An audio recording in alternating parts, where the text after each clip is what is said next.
Mayfly is up and the excitement is palpable. Wherever you are in Ireland, the lakes and rivers are soon to be hatching with Mayfly soon. And to help you improve your catch rate this season, we've introduced a Mayfly Tactics Masterclass with international angler, guide and renowned tyer, Jackie Mahon. If you want to learn about setup, tactics, conditions and flies, then head over to www.irelandonthefly.com/masterclass, where you can find out all the details to access the recording and Jackie's notes. If you want to catch that difficult fish or try out new tactics, then this masterclass is for you.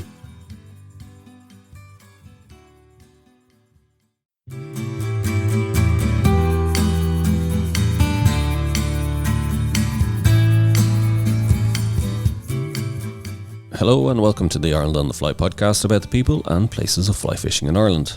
Rory's. It's a famous name with a famous owner, Rory Harkin of Rory's Tackle Shop in Temple Bar in Dublin.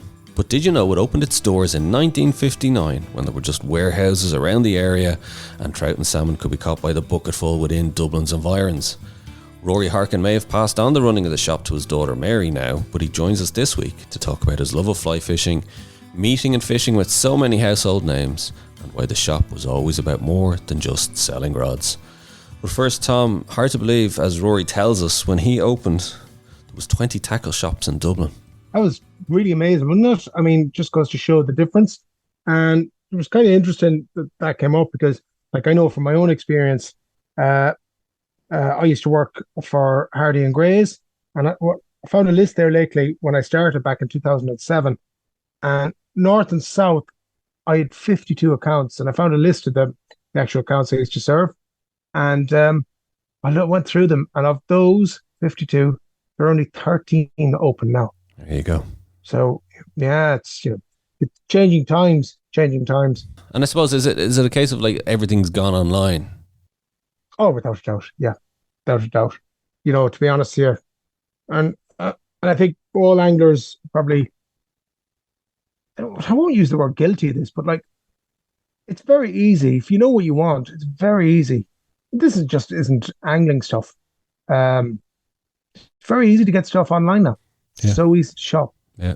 I mean, you go around the country, you just see nothing but DHL vans, courier vans going around the place. It's because people are doing so much shopping online. So for tackle shops to survive, they had to have a form of online business with them, and that was the great change. It was a huge change in retailing. It wasn't just with angling. Like angling is, and this I used to get told this. Like, first of all, it's a cottage industry, right? It's not big, but it's also one of those in the retail that there aren't chains of stores. It's an older type of retail outlet in the industry, and for them to survive, for all those shops to survive, the ones that did survive were the ones that adapted and basically brought an online presence to their business as well. But what I love about what Rory says is he says it wasn't just about the selling of rods. That they're online, yes, and they said they will keep the doors open because that's what it was about. It was the social aspect of it. People would come in, and you mentioned it to him during the interview. It's like, this is pre-internet days, if you wanted to get news of how Corrib was fishing or wherever the Slaney was fishing, if you went into Rory's, you'd get the latest. Yeah, that was it. I mean, and that's why people went in. And to an extent, that's still why people like to go into tackle shops. Yeah. And like we say, okay, the numbers have gone down, but they still exist. They still exist, and there's still a great place to go into for information and for finding out things. The Shanvalach, the old way, rather than watching the latest Insta reel. You can just go in and open your ears and you'll hear a few things. It's nice. Well, I think the model should be Freeney's in Galway. Yeah, that's perfect. I mean, you don't have far to go to. Although, to be honest with you, you'll hear tall tales in both sections. It's true. For those who don't know, Freeney's in Galway has a tackle shop on one side and a pub on the other. It's the best of both worlds. Yes. How that hasn't been a chain like McDonald's, I don't understand. There's a chain that should work. And the other thing that Rory talked about, which was just brilliant, the people he met. and fished with well, spent time with, like Charles Ritz. He actually went over and stayed with him in the hotel in Paris. In the Ritz. In the Ritz. Rory fished with him, stayed with him. Kingsmill Moor. Had him fishing here. Kingsmill Moor. Yeah. Kingsmill had him in the shop, was in the house, in Kingsmill Moor's house. Was in his house and was tying his bumbles. I got the seal of approval from old Theodore Cunningham himself. It's and then what, Hugh Falkus, Arthur Oglesby. Yeah. It's just, it goes on and on. It's a trip down memory lane for which we make no qualms about, because my God, when you've lived a life like Rory Harkin has, it's just your own. Like we said, we were probably only scratching the surface of what. Really, I think we were. I mean, like, to be honest with you, could have gone on for a lot more. A lot more. So, you know, like you said at the end, next time we'll meet him for a pint. I think that'll be. We'll get the rest of the stories out of him. Well, look, bring the recorder. But look, let's hear from Rory Harkin now. And I first asked him how it all began. My father was a great angler, first of all. He's a great fly fisherman. He came from the north of Ireland, Newton Stewart, on the River Mahon. He came down to Dublin here. He was chief engineer here in Dublin City. Well, any time he got out, he got a chance. He was either on the Liffey. In those days, Liffey was very good, fished the Boyne, and a fair bit of sleighing. But mainly on the Boyne and the Liffey he fished, you know. But the Liffey in those days was a super river. So tell us, so you grew up in Dublin fishing on the Dodder? Learned out to fish on the Dodder. As a child, I fished on the Dodder there, from fly rod there. It's only first day I've had 6 years of age, 5 or 6 years of age. And then I caught my first salmon when I was 7 years of age on a fly up on the moor, Newton Stewart. At 7, Rory. Fair play to you. Yeah. First salmon. And used to go up I often? remember, I can still do today. I was with a priest who was with me up there. My father was up there. We were up there fishing. I was fishing with a priest, Helen Lockery from Kilkenny, a great angler. And the next thing they gave me, that's a young lad start. They were spinning because the river was so high. And he gave me what they call a big silver doctor, which I stuck on. And I fished the silver doctor. Next thing, the rod went out and searched for help. And my father was down fishing with a gilly on the far side of the river. And that young fellow must have fallen. And then he says, no, she went up and had a look for it. No, I stuck in the salmon. And we got him out. And I shouted, here, help. And he said, you hooked him, you land him. And that was my first salmon I ever got. Your father then always was a fly angler, and you know. Fly angler, yeah. So even when you were that young, there was no other option. It was always going to be a fly rod with you, like. There was always a fly rod with me anyhow, you know. But along the Dodder there, you loved it. When I down in Rockville, you think I was studying, but instead I had a fishing catalogue between the books. Sounds like you, Tom. Yeah. I'm with you on that, Rory. I'm with you. And Rory, when you were growing up and fishing the Dodder, and you weren't fishing with your father, who did you fish with? Was it friends or family, or what was it? Paddy Kneff was there, the late Paddy Kneff. He was one of the great founder members of the Dodder. There was Joe McCarthy, who lived there, born on the river. And she knew them all. Jack Switzer and all that crowd. They were all a happy family, you know. And what was the Dodder like then, Rory? This is a good while back. Like, was it stocked, or were you just fishing for wild fish? No stocked until those days. But used to get floods on board of Breen, and a lot of the big trout got swept down from the lake there. There was plenty of trout, though, plenty of wild trout in those days. Tell me this, Rory, why did you set up the Dodder Anglers? Basically, keep an eye on the river, stop it from getting poached, etc., there, you know, and clean up the banks. So they did a great job that there. The Dodder Anglers, Dodder Valley Association, they do an awful lot to clean up the river there now too, you know. Isn't it amazing though when you see it now, Rory? Like, you've got the sea trout, you've even got salmon coming back into it. Like, it's thriving as a river, isn't it? Like, that's amazing. We look at there today, it's like a big salmon river now, the good high water running through it, crystal clear water. What about the Liffey? Did you fish the Liffey much? Oh yes, I used to love Liffey. I haven't fished it up now for years. I used to get any amount of salmon on Liffey. I could catch 40 salmon a year in Liffey one time. Now you can hardly get a salmon at all. And a fantastic trout river. What stretches would you fish? Well, I mainly fished around Luke and the Main myself. But for trout fishing, it'd be probably better up around Newbridge up there, you know. Like, a lot of people take the Liffey only short river, but it's 90 miles long, you know. And Rory, traditionally, would you fish the opening day then on the Liffey for the salmon? Oh, you should always go. You wouldn't miss that. Yeah. You'd have a sweet day. Yeah. Fish and no fish. Come here. Did you ever have a fish on the opening day? No, never got. We won't believe it. Never got a fish in January. No, and right. I've had 6 on the 1st of February, on 2 or 3 occasions. We never got a fish in January. My father, he got the first salmon 1 year there. Wow. Yeah. You had to catch the salmon in January. I got any amount of them in February. So tell us, Rory, you're growing up fly fishing all the time. When you left school, did you say, I'm going to set up a tackle shop in Temple Bar? No, not really. that was the least thing. I don't think even you were Temple Bar, wasn't that? Never mind, you know. What did you get up to then? Well, basically, when I left school there, went out to I got a job in Elvery's. Oh, yes.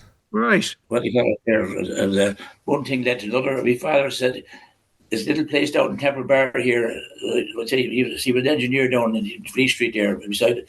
And he said, place Clyde Island, you should go for. He said, that's how we started up. And all said, and that was 1959, and now it's still there. Amazing. And now my daughter Mary, she's running the show now. But I get a bit old for it, you know. Nah. And has it been in the same location ever since? Ever since the same location, yeah, since 1959. So, Rory, you went just straight into opening the shop and selling tackle. Had you sold any tackle in Elvery's? No? I did, yeah. Business was all right. Yeah, small tackle shop there, a small part. Yeah.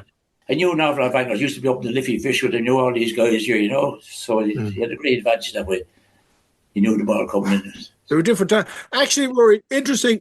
Can you remember, when you opened in 1959, how many anglers or how many angling shops were there in Dublin? 20 at that time. 20? Yeah. Wow. So what made you want to open one? Did you, with so many other shops around? Well, I had a lot of contact. I knew everyone. Everyone said, should open. My father then gave me a great hand out. Here, come on. And that was it. Away we went. So I never looked back since, thank God, you know. But then it worked hard. It looked very hard in those days too. I'd be out on the beach, Dollymount, digging bait there at 7 o'clock in the morning, and then coming in again in the evening, at the bait back into that sort of thing, working all day, and then at 7 o'clock in the evening, and you go back digging bait again, you know. So it wasn't easy going. You just had to stick at it, you know. But you must have, to do that, you must have been just obsessed with fishing and fish. Oh, that's what fish was my life. Still is, was getting too old now. That's the only thing. Can I ask you, Rory, I'm fascinated by Temple Bar, because you hear the stories of Charles Haughey in the 1980s and how he, began to transform Temple Bar. And I have this impression in my head, because I don't remember it until really the 1990s, and then when the tourists started coming in. What was it like in the 60s, 70s, 80s? Was it this kind of dead area with a lot of empty kind of buildings? When I started airports, I said there's only shop in the area. There was all what they call it, sort of factories and warehouses. That was always in there. You were one of the first shops there, were you? I was probably the first shop in it. Yeah, the first shop in Temple Bar. Yeah. The pubs all came into it then, started to open up around that. A lot of people say to me, what's a fishing tackle doing in the middle of the pubs? As I said, it's the other way around.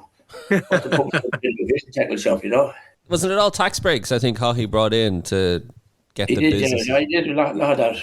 I was there before that time before that. I got no tax relief, you know? You were too early, Rory. You were too early. Too early there, but he did a great job. I was there actually today. Shook hands with him today. He signed up this directly. This photograph on the wall across the road there was signed to Temple Bar. They think of where Rory's is on the corner. Like you said, you've got all the footfall, you've got all the restaurants, you've got the tourists, you've got the Badass Cafe. Is that even still there? That shows you how old I am now. Is the Badass Cafe still there? Badass still there, yeah.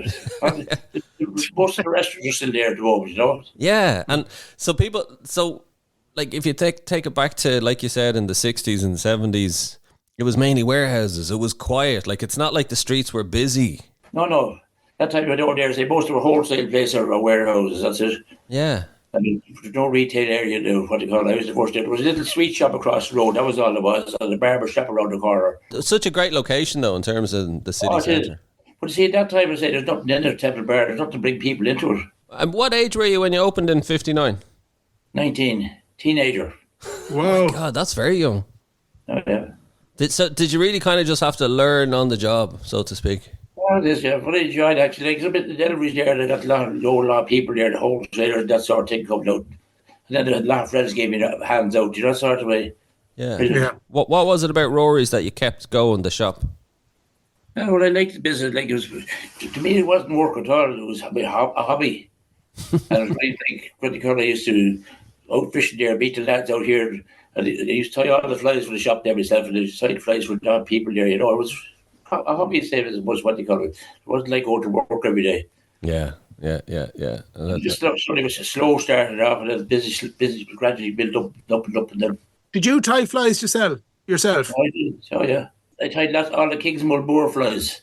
Did you? I tied bubbles.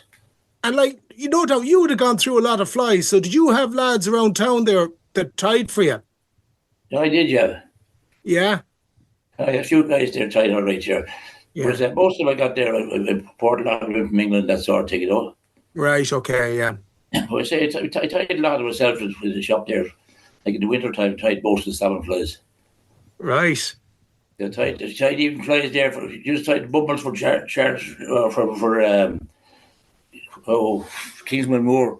And I tied flies then for the Charles Ritz, the hotelier. Oh, did you?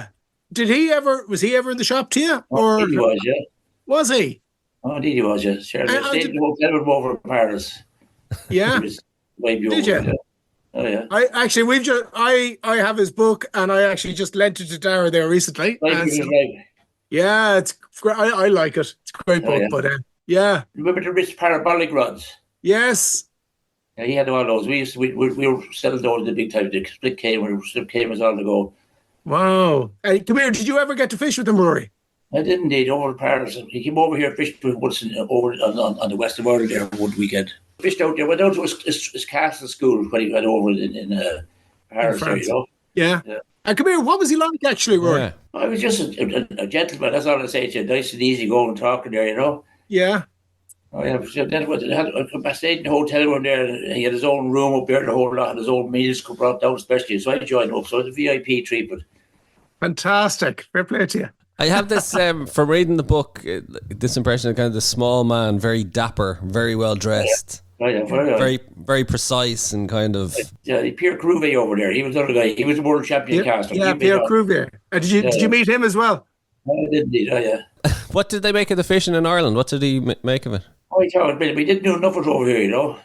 Mm. What's your first love? Was it salmon, trout?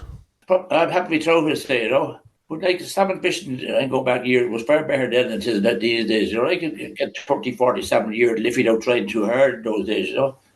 You know what they call it? You hard to get a salmon at all if the fish aren't just there, you know. But it was amazing, wasn't it? Like the fishing you had really in Dublin, even like you said, whether it was the Liffey, the Dodder, the Talca. Yeah. Oh, that was fantastic. The Dodder, the Liffey, like, so long there, 50 miles of good river there fishing for trout, you know. Trout, one of the best rivers in the country is the Liffey for trout. And then the Mahon is lovely limestone river, and the Blackwater and Davin. That was a great trout river too, you know. Like you go down there for salmon fishing, and what they don't do, and you can switch over to the trout. And you got trout 3 and 4 pound weight regular. But you had a bit of a special grow for the slaney though, didn't you, Rory? I fish a slaney now in the springtime all the time. Oh, like go back years ago, it was fantastic. Like at the moment, I'm looking to get 2 salmon a year, 3 salmon a year out now at the moment, you know. It was years ago, I've had 6 and 7 in the open days. Used to open to the 26th of February. But I know one thing there with I think with the salmon fishing there, my own opinion for all it's worth is that you have these drones up there, and drones are able to take the pictures of when salmon are out there. These big commercial ships are able to swipe them. Have you noticed though, down through the decades, Rory, that fly fishing has got less or more popular with the customers? I think it's probably got more, especially with the young lads. Young people are taking up, you know. Mm. That's great. I say it's holding its own, you know. I think when the people that get used to fly fishing, they won't do anything else. Yeah, it's kind of hard. It's kind of hard to look back. You know, it's very true what you say there, Rory. If you know, most people who try other forms of fishing go to fly fishing, very rarely move back to other ones. I think you're spot on with that. The only time you see people that were spinning over, especially the slaney now was fly only, you know. And most of the rivers now, the springtime I see them spinning, and after that turn out the flies then after that for the salmon fishing. You really got the name of all the shops, Rory, for being the fly fishing mecca. I mean, even when I was growing up, I remember like I would in the 80s, and Bruce and Walker were the rods then, and you were the man for Bruce and Walker rods. You know, yeah. They were. I remember when they were out. They were fantastic. Did you know the lads, the Bruce and Walker? They used to come up here to stay, be regular, and I had them over in the Weir in Galway a couple of times. Yeah. Ken Walker and Jim Bruce. Ken Walker, that's it, yeah. That's right, yeah. I used to go over every year and fish down the Tweed and Spey with him every year. I used to stay with him down the hunting where he lived. Then we go off fish that for that. They were like the Sage back then, weren't they? Or for, the top end rod. The top end rod Right, was. at that time they were at the top of the pops. Yeah, they were, weren't they? Mr. Walker. Yeah. Do you think that, because obviously you would have seen how the tackle changed down through the years, Rory. Oh, yeah. Was the carbon fibre, was that the biggest change or biggest introduction? It was, yeah. First of all, they had the split cane, they had the green heart, then a split cane, and after the split cane came in the fiberglass. And then fiberglass didn't have that long carbon fibre take over completely.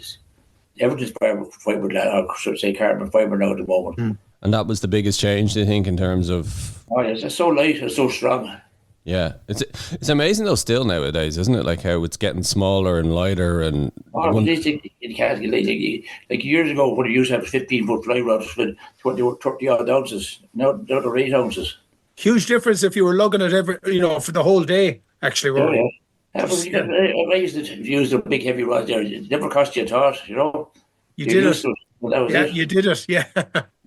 With all these modern lines too, it made things so easy, these spade lines and gadget lines. Like years ago, you had just two lines. One was a sinking line and a floating line. The floating line was an air cell, or you had a main line in those days was a kingfisher, silk line.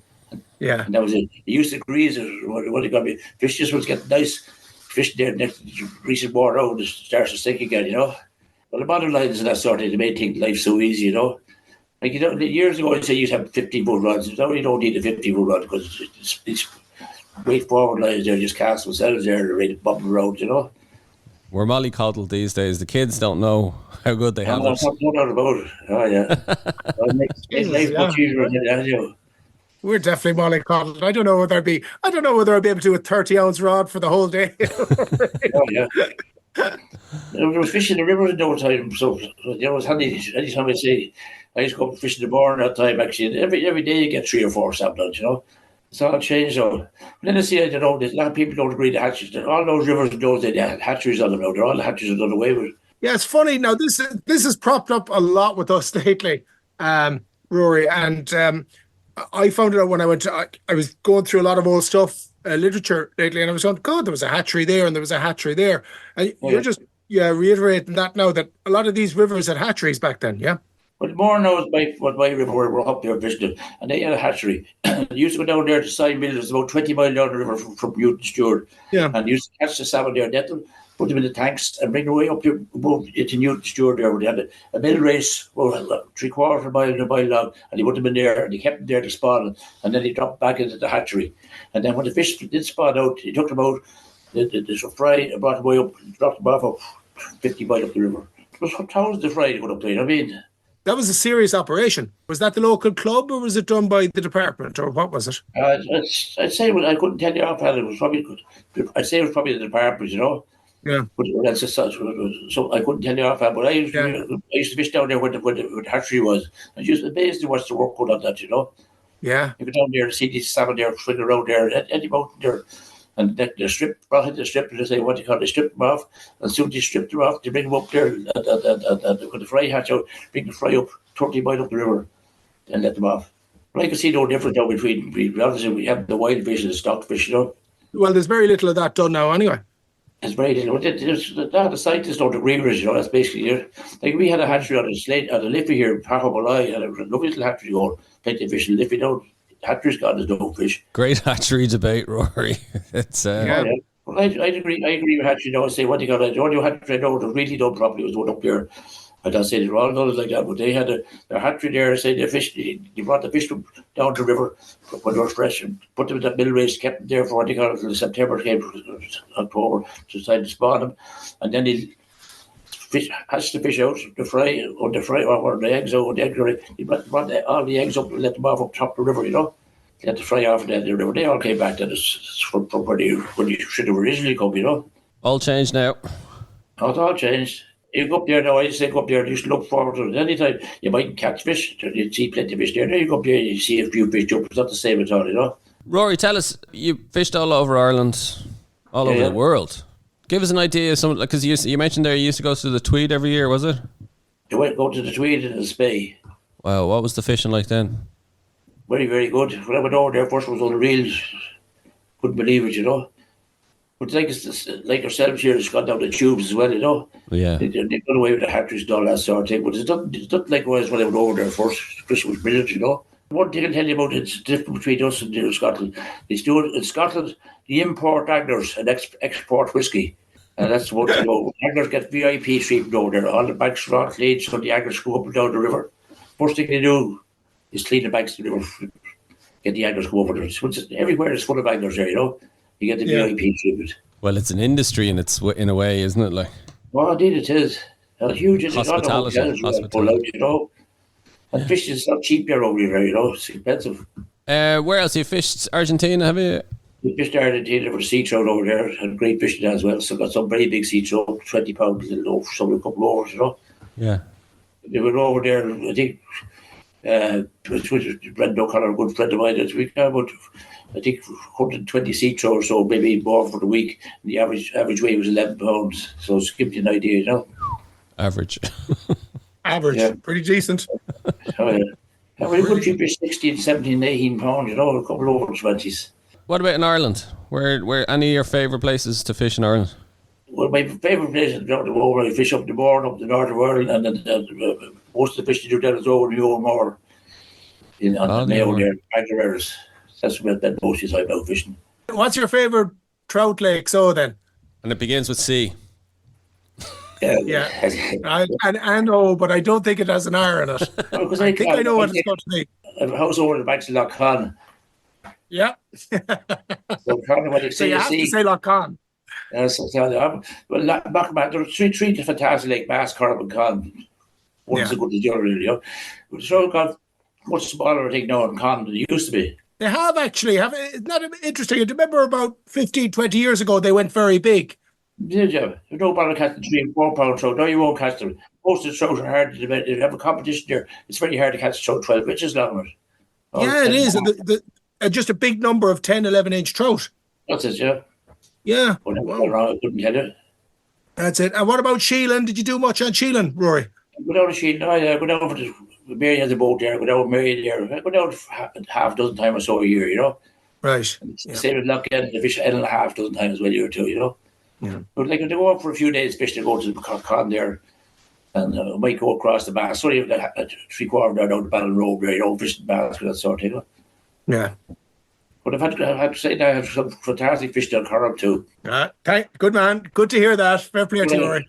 I captained with an Irish team on Con. I'm sorry, at Corb. You did. That was back in the 70s, wasn't it? 78 it was. Yeah, I remember that. The international was out of Greenfields. Our Greenfields, yeah. Yeah, good man. Yeah. That was good fishing that day, I tell you that. I remember being told about that. My dad fished with you at a national years ago. I think it was 81 or 82, and I was up in school, and he said to call in, and you'd look after me. Fair play to you. I don't know what I bought, a fly box or something, but I walked into you, and I don't know, sure, I used to love going into the shop, but it was great because I'd purpose to go in that time. I think I bought a fly box. Yeah. Fair play to you. Yeah, you looked after me well that day. That's why we're still there. We look after the customers when they come in, you know. And speaking of which, Rory, Mary, your daughter, is running the show now, and Mary's taking over now.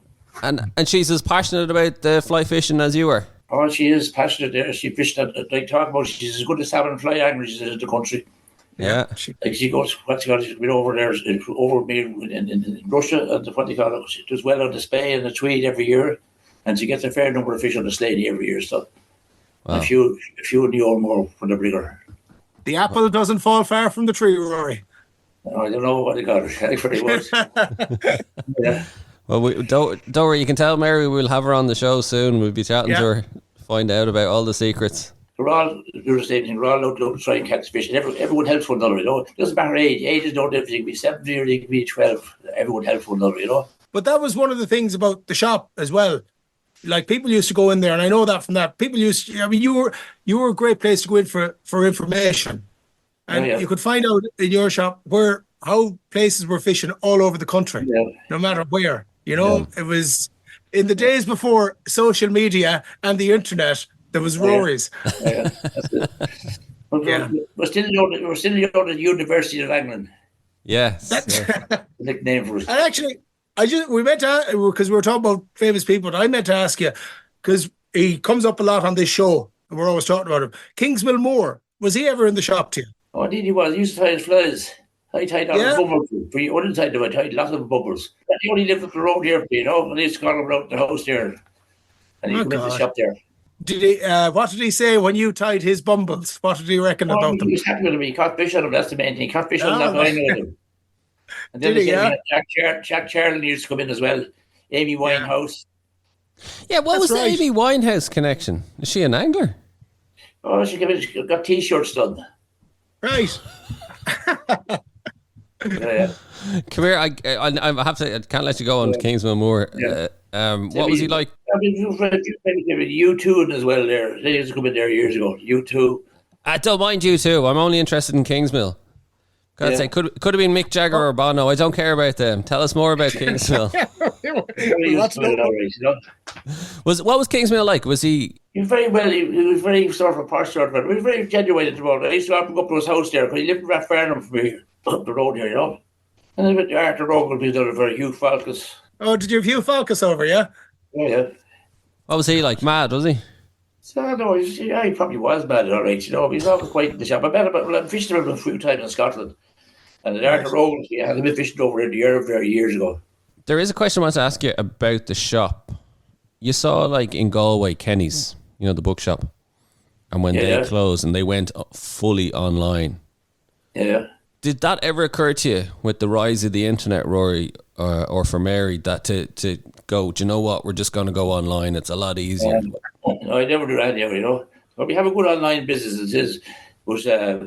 No, I like the shop's part of the culture, so I'll stick with that. Now, it's lovely to go to the shop there, to meet people, to hear their stories, and just, you know what I mean? It's not all about selling stuff, it's just a bit about crack and banter, you know. The social aspect, isn't it, Rory, as well? That's it, yeah. Yeah, no, and the reason why I asked is, and I knew what the answer would be, it's just so refreshing to hear that, because you read of that of a lot of shops that they will close. Oh, no, there's no doubt about that, yeah. No, I wouldn't do that, no. For personal guys come in and have a bit of crack or a bit of banter, and look at the rods and hold the rods, complaining about this and saying, you know, it's part of it. And long may it continue, long may it last, Rory. Leave it to Mary now. She's got to look after that now. It's in her hands now. No pressure, Mary.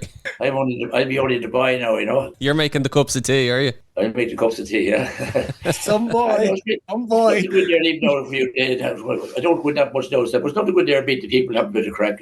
Said, where are you going? She might go step across the road and have a pint there, you know. It's been brilliant chatting to you. That's like, I just, between Charles Ritz, Kingsmill Moore, Hugh Falkus, Amy Winehouse. Oh, yeah. Well, look, we ask everybody, Rory, the final question, which is, and you've fished all over Ireland, UK, Scotland, all over the world. What was your most memorable fish on the fly? But it hasn't got to be big fish, you know what I mean? I've got some small fish there, though, what do you call it, 9 and 10 pound. Just take the rod out of your hand and just tear off down the river, you know, you're trying to go down after them, you know. But it's amazing to ask me that question. I could hardly tell you about the memorable fish, but I could tell you every fish I lost, though. The ones you get, you don't stick out your mind. The ones you lose, you always do, you know. I'd fish on the fly up to 27, 28 pounds, you know. On the boil, it would through 20 pounds, say over to Scotland there, you know. When they got down to Slaney years ago, talking about memorable fish, I had to strip off, go down there. I'll be lying going out, I had to strip off and go swimming after them. You did not? Did you get him? On the Slaney, yeah. I had to go down after fish. I went down to the rapids there. I'll be lying and got out. So I had to go down after. The only way to get me lying back, no way getting down the bank. Oh, we got the fish all right. Oh, good man. All right. You still had it on at the end there, lucky enough, you know. Then another fish I got on the Slaney the other time, I was fishing 2 flies actually. He went, played with his auntie, then he went wild. And basically what happened there was, what do you call it? He fell off the top fly, the tail fly stuck in his back. He went on his tail there and he went wild down the river, you know. Oh my God. None of it knew. You couldn't remember. I tell you, all the fish you lose, you remember them all right. You say, crikey, if you've done this, you've done that. And especially what I remember most actually was I had him on the fly and played him all, and the light got around my fingers. And that night when I was going to bed, all I could feel was fly, couldn't get the light off my fingers at any time, you know. A lifetime of fishing, Rory. Oh, yeah. The best fish I ever got, say, was 33 pound. Where was that? That was on the vine. Well, that wasn't on the fly. That was a spinning. 33. That's On the that yellow was belly. some fish. Oh yeah, Wow. that's the biggest fish I ever got. And when was that, Rory? Like, Oh, crikey, it was about 1960s, Right. sometime the 60s. Rory, it's been brilliant chatting to you, finding out all about. Oh, yeah. I'd say we've only scratched the surface of. Surface. Yeah. You know, you can remember it all, you see. There's so much. Yeah. But that's a great thing. Every time someone comes into the shop, you have to chat about their telling their experience and what's happening, what they call it. You know, it's all a bit of crack, a bit of banter. There's more to fishing than just selling fishing rods, you know. No. You have to meet the customer, have a crack with them, a bit of banter. And that's what it's all about. Like, you tell some of their experience, who can fish and lose fish. You learn something all the time, you know. And having the crack about it is really, it's part of it. It's really Of course, part of it. that's part of it. Yeah, really is, Rory. Yeah. Well, long may Rory's continue. Yes. Rory Harkin, thank you very much for joining us. It's been brilliant chatting to you. Thanks very much. Our thanks to Rory Harkin for joining us on the show. Don't forget to rate, review, and follow the Ireland on the Fly podcast on Apple, Spotify, or wherever you get your podcast from. Plus, you can keep up to date on IrelandOnTheFly.com as well as on Instagram. And myself and Tom will be back with another episode about the people and places of fly fishing in Ireland. The Mayfly is up and the excitement is palpable. Wherever you are in Ireland, the lakes and rivers are soon to be hatching with Mayfly soon. And to help you improve your catch rate this season, we've used a Mayfly Tactics Masterclass with international angler, guide, and renowned tyer, Jackie Mahon. If you want to learn about setup, tactics, conditions, and flies, then head over to www.irelandonthefly.com/masterclass, where you can find out all the details to access the recording and Jackie's notes. If you want to catch that difficult fish or try out new tactics, then this masterclass is for you.